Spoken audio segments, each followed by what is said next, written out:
Hello, everyone, and welcome to the Clean Reads podcast. And today is a very special episode with a very special guest. Guest, would you please introduce yourself? Hi.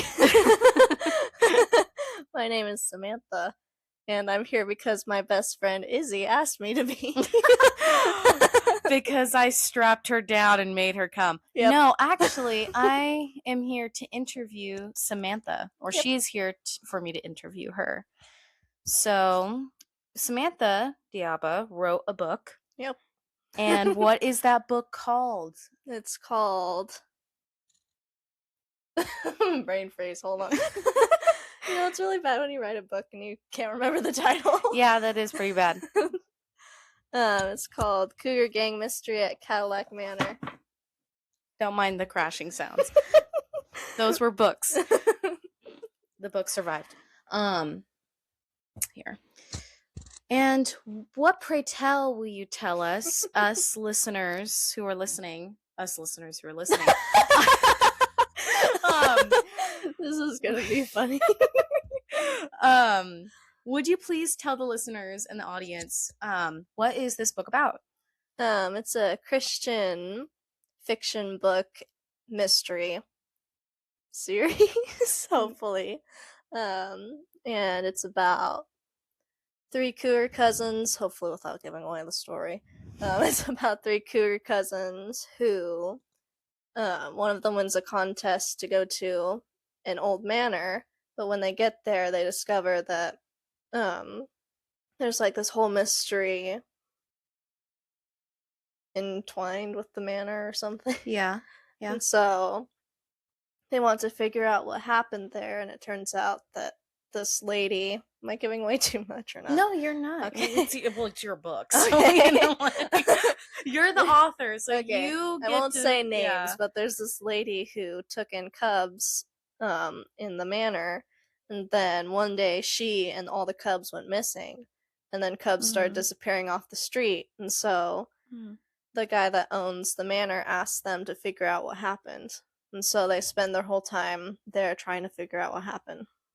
It's a very interesting story, and I've read this myself.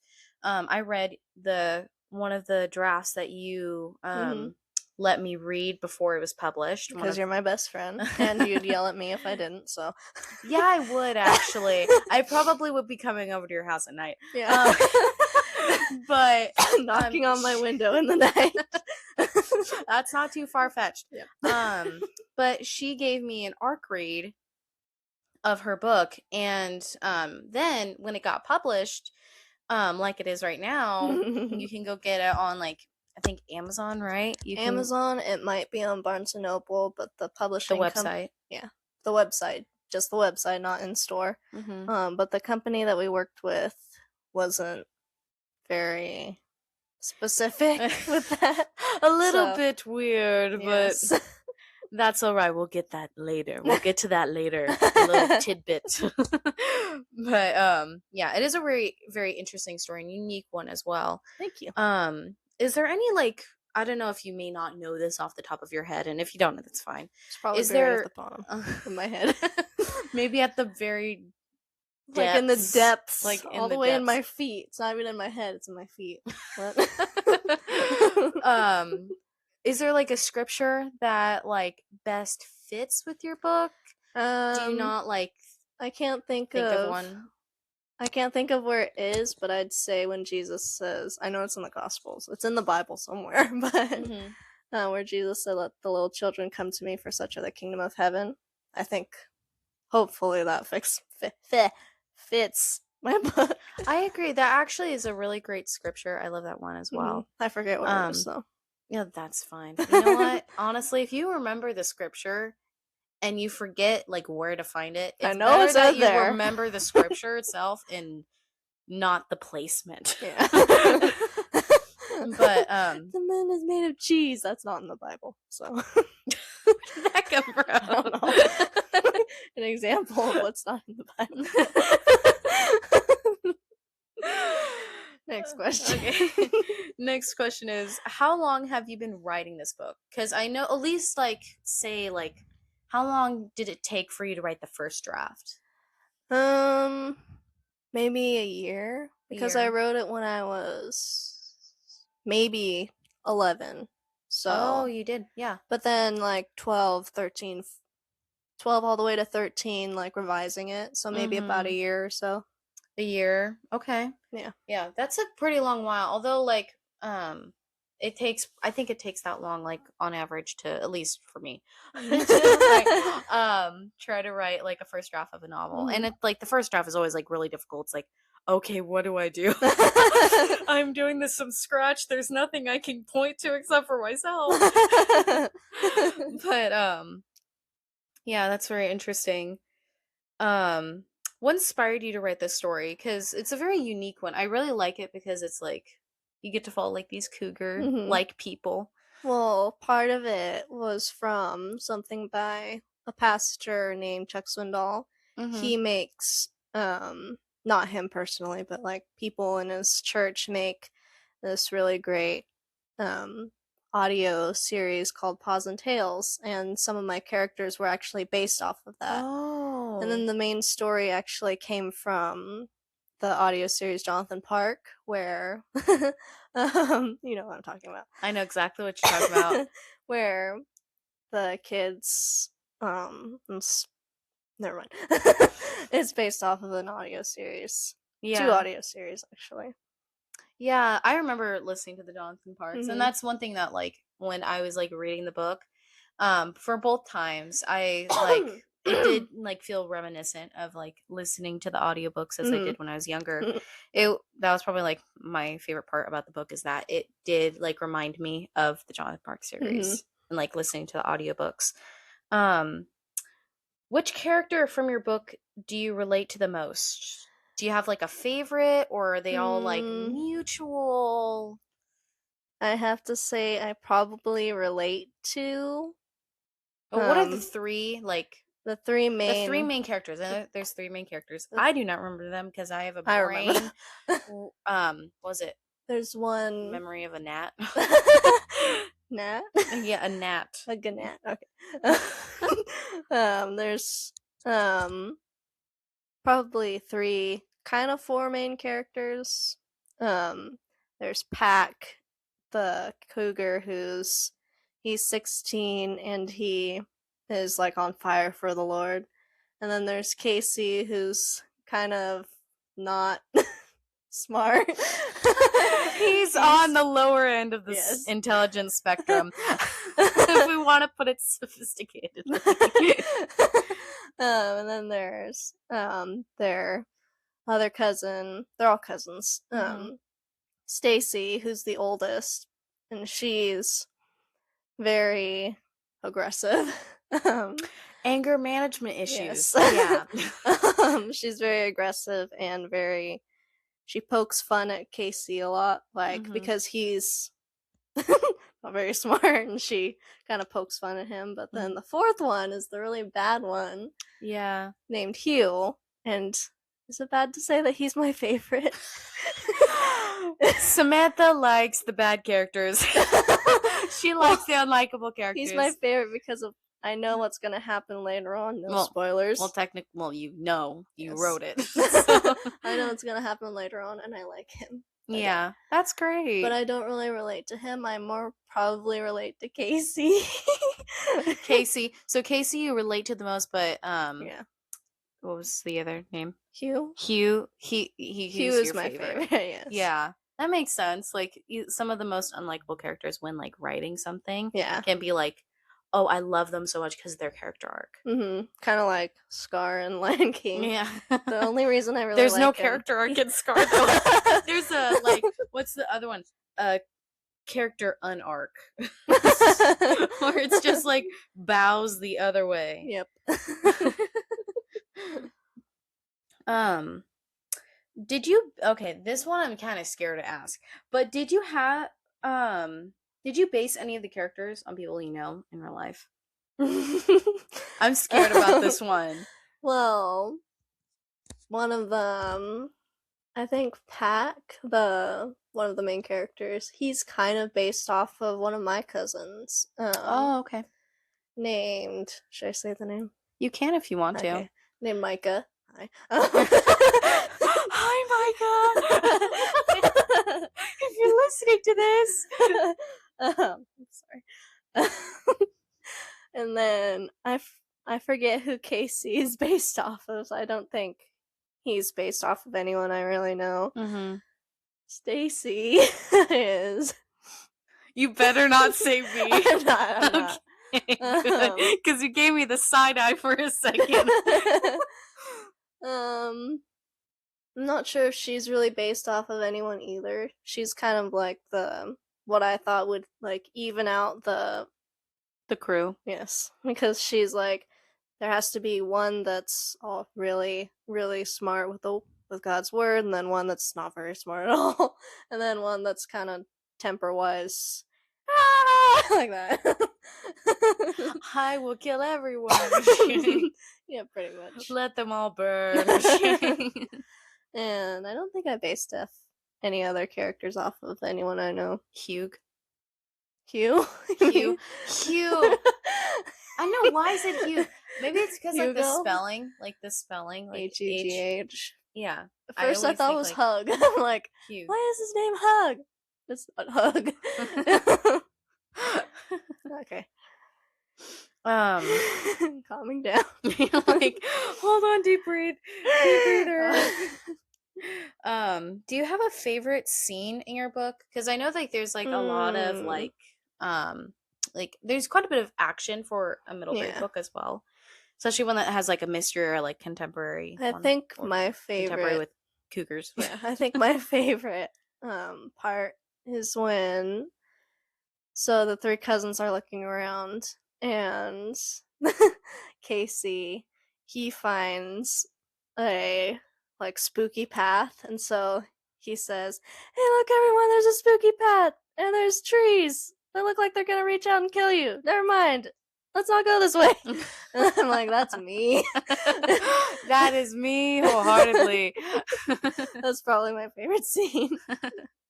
Did it take you a while to write that scene? Probably took me 2 minutes. So yeah, it took a long time. Yes. On my spectrum, yes. My favorite scene like that you wrote was when they're in the manor. What? Why are you looking at me like that? She like leans forward and then like like shoots her big eyes at me. I know exactly. Please, arm's distance. Thank you. What are you doing? 6 feet away. Got it. But my favorite scene that you wrote was when what are you doing? But my favorite scene that you wrote was when they were in the Cadillac Manor. It reminded me a lot. I think I forget which season it was in the Jonathan Park series. I think it was season 2. Yeah, I think it was that they went to something similar to your story where they went to it's own not Cadillac Manor, but they went to like haunted haunted mansion. Manor of Malcolm McBain or something. Yeah, the Manor of Malcolm McBain. And it was part of the Jonathan Park series, one of the stories that they had in there. And it reminded me so much of like when I used to listen to that, and that was one of my favorite like Jonathan Park moments that I remember. And like when I was reading that, I immediately thought, oh, this is like a Jonathan Park. I kind of tried to make it seem kind of like that, except for minus the creepy parts and add in orphans. So yeah, because I like kids.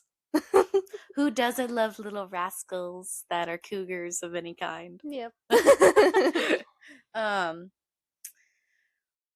What was the biggest difficulty you had when trying to get your book published? Oh gosh. You're like, oh man, you don't even know the half of it. Probably. It was all pretty hard.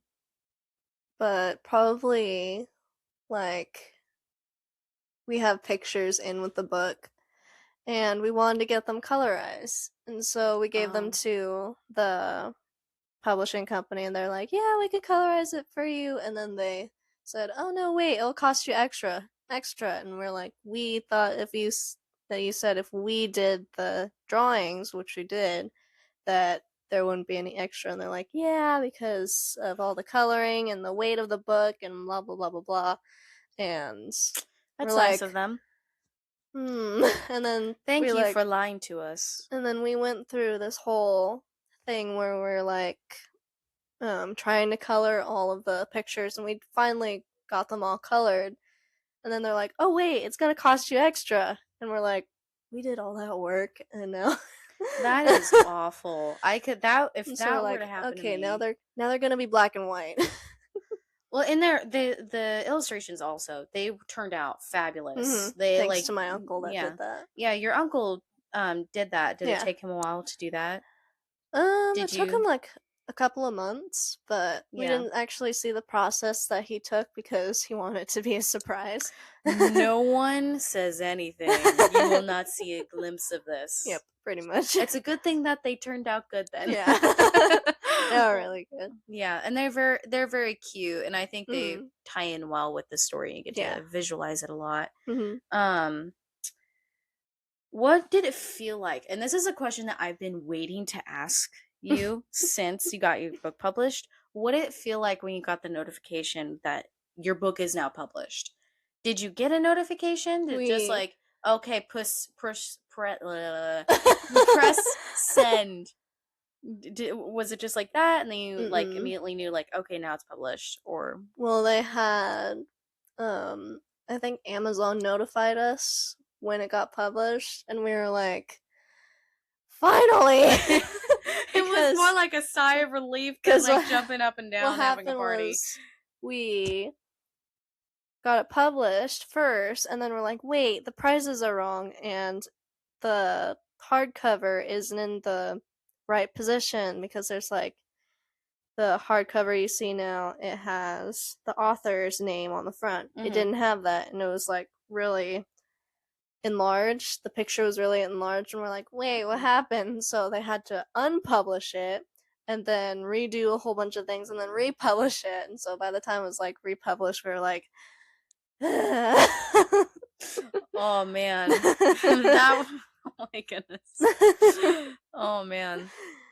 Yeah. So yeah, that would probably drive me up a wall a little bit if that were to happen to It me. drove us up a wall, it drove us into the wall.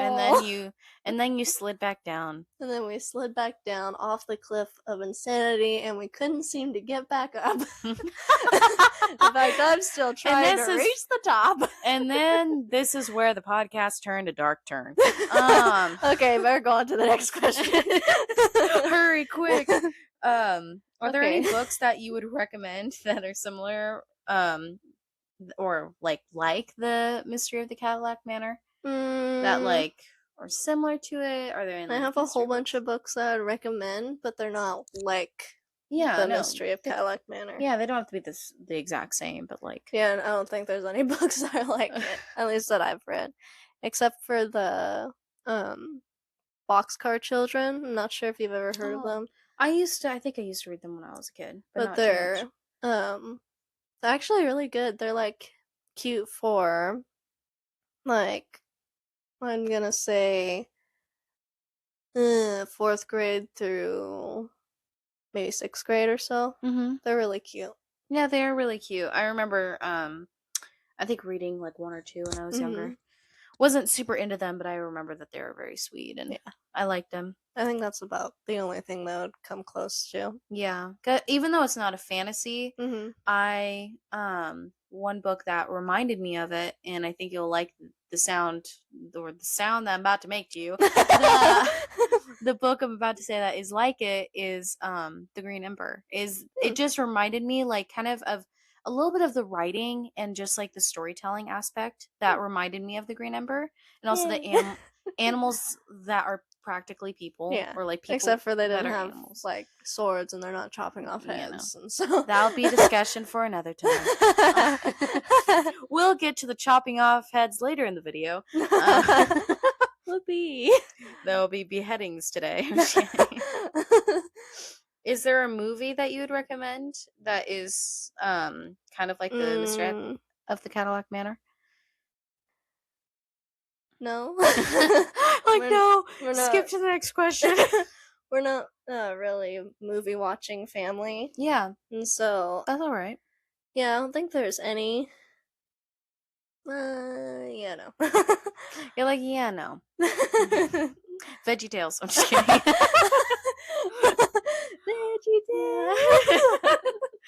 At this point, it's into just a karaoke. I know this is now just two friends like babbling about like Yep. one specific book for like one obscure episode.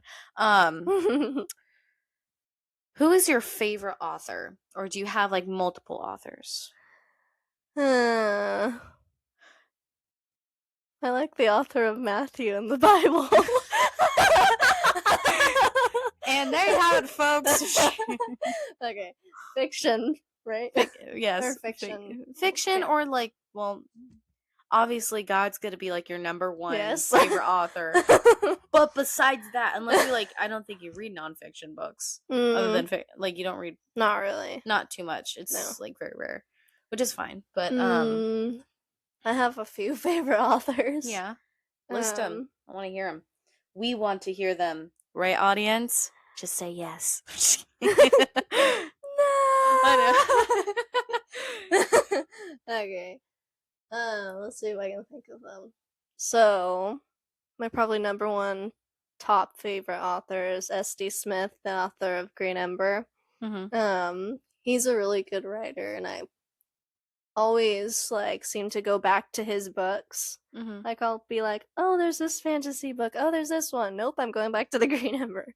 Rereading the whole series and everything. It's a really good attention getter book series. And then the next author would probably be Brian Davis. He's an author of Raising Dragons, and it's like this whole series about these two kids who have dragon traits, and it's fixed in like nowadays. Oh, that's cool. Like contemporary, but also like magical realism. But it's also like passed down from King Arthur's time. So it's cool. Fantasy mixed in with medieval, mixed in with nowadays, mixed in with a whole bunch of spiritual stuff too. Yeah, and he's a really Christian good aspects. Yeah, he's a really good Christian author. Yeah, that's great. And then the next one would be. By the time we're done with this episode, she's gonna list 10 to 20 favorite authors. I'm just kidding. Pretty much. The next one is Andrew Peterson, who writes the Wingfeather Saga books, and I really like those. You really like those? Yes. Which out of the ones is like your like top, like your favorite? Out of those three, like which ones could I not live without? Like you don't have to say live without, but which one's like your favorite author? Like no matter what the book is, I'm gonna read it. Like whatever he writes. Probably S.D. Smith. S.D. Smith. Yeah. He has written like really good series. I haven't finished the Green Ember series as much as when I'm trying my to dear get you friend has been putting down my throat. I have been trying to finish it. It's just been a while, but the storytelling for him is a really good. He's done well in the storytelling and creating a whole like mythical world of rabbits that are like soldiers almost. Some of them are. And I it's really pretty like serious, despite even though like the main characters are rabbits. You I think know. like, oh, it's gonna be like a it's dumb gonna be little bunnies hopping in the thing. field. Yeah, no, it's like the complete opposite, where it's like, oh yeah, here come the wolves to come slaughter us all, and then oh yeah, there's crows that want to enslave us, and what sword fighting? There's beheading there. See, we got to the beheading part. And I think he's probably one of the best. S.D. Smith is probably one of the best character developers that I've ever read. Like the development of, let's just say, one of the rabbits, Helmer. He Your is favorite like, character. Yes. Thought I'd throw that one in there. He's like, at first you think he's like oh, he's mysterious, he must be bad, and then, oh wait, he's a good guy, and then, no way! Yeah, I cannot wait to read because he just came out with a book recently about Mhm. And I ordered Palmer's it. backstory. Yeah. I'm very shocked about that. What motivates you to write? And these are more like the next few questions are going to be more writing Mhm. based for those of you who are listening who um want to eventually publish their book. Mhm. Um, so like what motivates you to write though? My brain. My brain. That motivates me. Uh, Like, is there like like there's a strong desire? Like, can you name mm, that desire, or if not, it's just a pull that just makes me want to write. I'm not actually really sure. I just have always liked reading and writing ever since I was little. Mm-hmm. Like, when I was 4, I think I wrote my first book. Aw, I totally botched the words, but that's all right. That makes it um, perfect. we've all been like my whole family has been really a book family, so I've like grown up in that. Mm-hmm. That's And fun. yeah. Yeah, you're like yes. Yes. I can't draw for anything though. Yeah. I can't illustrate either. Like your uncle's very talented because I Mhm. could never illustrate. I'm My just dad's a really very. good illustrator though. Your dad, Yes. is he gonna illustrate your next book? No. No. Dad, if you're Sadly. listening, I love you. But you're not illustrating the next book. um, what is your favorite part of writing? Like, is there like The fact that I can change anything that I want. I can do anything? It's like I can make up my own world. I can like make up the characters. Making up characters is really fun for me. Mm-hmm. Like taking little bits of the taking little bits of the characters She's that just throwing air to explain the throwing characters. Yes. um what was I saying? Oh yeah, taking different characters, like traits. Like I like the look of this one. Mm-hmm. I like the way that this one talks. I like the way that this one acts, and putting them all together into my brain, my imagination station, and Yes. cranking out a new character. Heavy emphasis on cranking. Yes. But yeah, that's a really fun part of writing too. Mhm. And it's like fun. You get to like create personalities and you get Mhm. like, oh, I want to create this. Why does the book I love have that? Wait a minute. I can just make it up myself. Yeah. And It's it's like, just I don't like the ending of this book. I'm gonna make one that's like it, but totally different. that is a fun part. Mhm. Definitely. How many books are you working on currently? I'm gonna say probably the last time I took inventory was about 12. Okay, so we got a dozen books in the Yep. work, folks. So I hope you guys like reading. Uh, um, what genres are they? Like, you don't have to name every single one, but like, what would you say? Like the major? Some of them are mystery. Some like half of them are mystery, half of them are fantasy. Like, what are they? One of them is mystery, the rest of them are fantasy.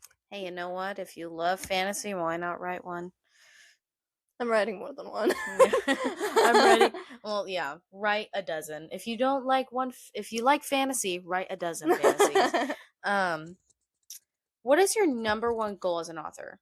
Is it becoming like a bestseller, eventually transitioning into traditionally published, like using a publishing house, or is there like something else I haven't mentioned that you want?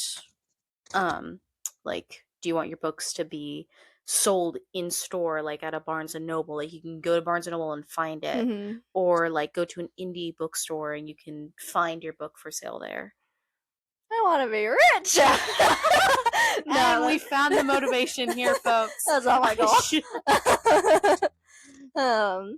Probably just to let my book reach as many people who are without God or need to be strengthened, and hopefully point them in the right direction, probably. Yeah, I love that. And like your book is very faith based. Thank you. And I love that aspect how you like brought the gospel into it Mhm. and in a digestible way as well.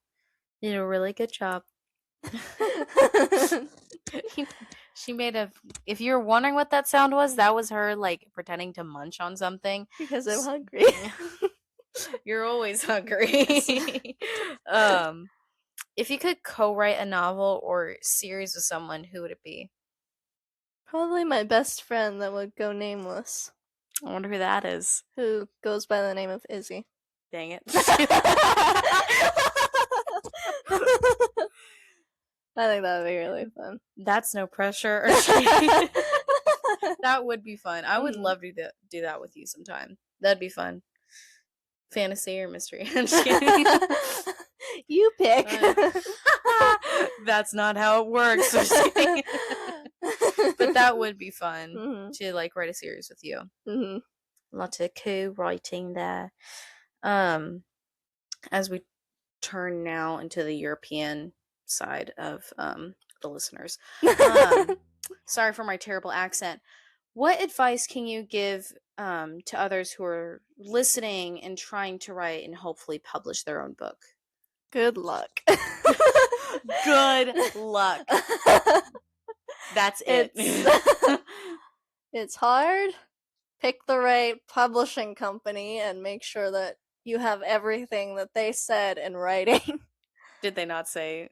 Well, they said the publishing company that we worked with was contradicting themselves. Like, we didn't say that. We didn't say that. And we're like, yes, you did. Yes, you did. You're like, red flag, red flag, red flag. Just don't go to this publishing company, okay? Yep. Yeah. I remember you like saying like the difficulties of the publishing company. Are you gonna change different publishing companies probably, or are you gonna? Because it is an independently published publishing company, right? I'm not sure. Yeah, I think it is. Usually they have a like sign on the back right here of like in the publishing logo and stuff like that. But you may or may not. That's my book. That's my book. Can you give any? This is the last question, and this one I feel like would be a really good hint into like those who like want to read this book or have read it, and they are wondering this after finishing it. Is can you give any hints about the upcoming sequel? And when do you think it will probably be published? Well, the thing is, I'm probably not gonna publish another book unless I like make enough money with this book to do so. But if I do, I was leaning towards a camping mystery. Oh, that's cool. Sequel. Camping is fun. Yes. And I like camping. Well, beach camping. Even though I've never been beach camping, but I love the beach. So I was gonna ask another question, but I think that just slipped my mind. Sadly. Very sad. Yes. And you can find this was my question. How many like books do you wanna like what is like your goal? Like for you to be able to publish a book? Like, is there an amount of books that you want to be sold on ebook and physical book on Amazon? Because you can get, by the way, for those of you who are listening, you can buy the physical book in hardcover and paperback on Amazon, and you can also get the ebook on Kindle. Yeah, on your Kindle. Yeah. And for at Barnes and Noble online. Yeah. So, but is there like a certain quantity of books that you say, okay, if I get 75 books sold, either ebook or physical book, I will like try to publish the next one and start the process. It just depends on how much I make, because I'm not sure how many books would add up to the amount that I'm trying to make. So I'm not sure if I can really say. Yeah, but if you were to take a guess, I don't want to guess. Probably, I don't know, 200 of the books 200? Or something. Hey, that's a good goal. So if like 200 of the hardcover, though. $200 of the hardcover. And the hardcover is like pretty well priced, as Yeah. I would say. But if you hear that sound, that is my dog being impatient. So I will say it's time we have to wrap it up, I guess. Thank you so much for coming on this crazy episode. Thank you Thank you for asking me. of course, and thank you for listening. And please help Samantha get to the 200 hardcover bookmark. Please get the hardcover. No paperbacks here. Paperbacks and ebooks are not welcome here. But thank you so much for listening, and hope to see you next time. Bye. Bye.